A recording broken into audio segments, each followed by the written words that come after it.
Lupita, usted como funcionaria de la Secretaría de Educación y más que nada como persona en situación de condición de discapacidad, ¿cómo cree usted que se está abordando este tema en nuestra población? En este momento contamos ya con una normativa que hace obligatorio la atención por parte de los docentes a todos los estudiantes con discapacidad. Tenemos lo que es el decreto 1421 en el marco de la ley estatutaria 1618, la cual pues brinda a los docentes diferentes herramientas técnicas, pedagógicas para la atención a la población con discapacidad, ya sea discapacidad sensorial o discapacidad intelectual. Partiendo de estos conceptos, Lupita, y recalcamos tanto la importancia del manejo de recursos didácticos, más que nada en nuestro quehacer como educadoras infantiles, debemos adoptar estas herramientas. ¿Cuál cree que usted cree que se está adoptando o sería bueno adoptar para facilitar este manejo con este tipo de población? Principalmente lo que debemos de tener o de conocer todos los docentes y las personas es sobre todo ser conscientes de que hay una población con capacidades diversas que tiene unas necesidades específicas para estudiar. Ya en un momento que nosotros aceptamos esto, ya el trabajo va a ser más fácil. Lo que nosotros debemos de realizar son algunos ajustes en cuanto a los objetivos que tenemos para brindar a los estudiantes, ya sea como los derechos básicos de aprendizaje o pues los objetivos que se tengan planeados desde la institución educativa para brindarles a los mismos.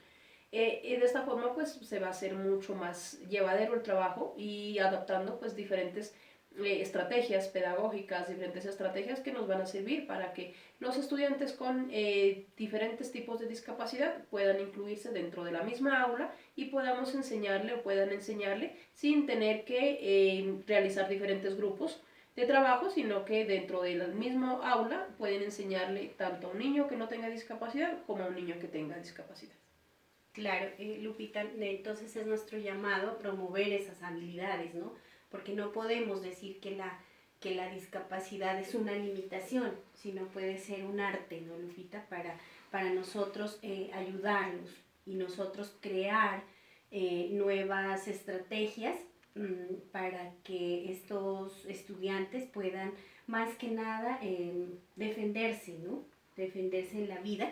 Y así nosotros eh, desarrollar estrategias. Por ejemplo, ¿usted ha manejado niños con algún tipo de discapacidad?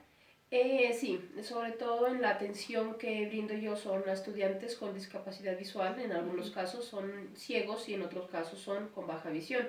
De acuerdo a eso uno tiene que implementar las diferentes herramientas técnicas pedagógicas para poderles brindar la atención adecuada. Pero siempre debemos nosotros de partir de una caracterización que significa conocer al estudiante en cuanto a cuáles son sus habilidades, cuáles son sus intereses y nos vamos a dar cuenta que la discapacidad como tal es solamente un rótulo que nos han puesto a nosotros, pero en sí las habilidades que nosotros tenemos siempre van a ser diferentes a todos independientemente si hay discapacidad o no hay discapacidad.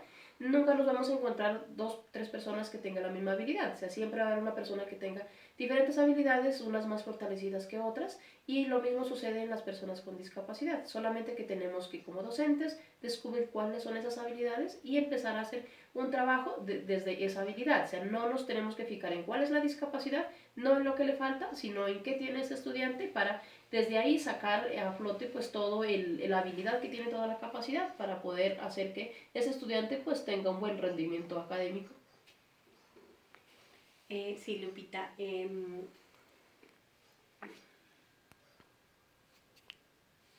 Lupita, ¿qué barreras se han identificado dentro del sector de educación y cuáles estrategias se han desarrollado en nuestro municipio para superarlas? Bueno, principalmente nos encontramos con la barrera actitudinal que viene desde el docente, pues cuando no cree en el potencial o en las habilidades o no lo ha descubierto esto en el estudiante. Luego tenemos lo que son las barreras didácticas, que son las que nos impiden de pronto el poder ejercer pues como tal la parte de la atención educativa al 100%. Entonces debemos pues de identificar cuáles son esas barreras para empezar a ver qué estrategias podemos tener frente a eso. En la barrera aptitudinal, pues lo único que pues podemos trabajar tanto en la parte educativa como en la parte social, pues es la sensibilización o la concientización que nosotros tenemos que hacer a todas las personas para que comprendan que si bien nosotros tenemos algunas limitaciones para ejercer algunas actividades, pues no siempre van a estar en la parte educativa, sino que pueden ser en otras áreas, en otros contextos, pero en la parte educativa nosotros sí podemos rendir al 100% igual, sobre todo cuando es una discapacidad sensorial. Ya, Lupita, lo importante es eso, ¿no? Aceptar y ayudar a los estudiantes. Muchas gracias por su colaboración, Lupita. Gracias a ustedes.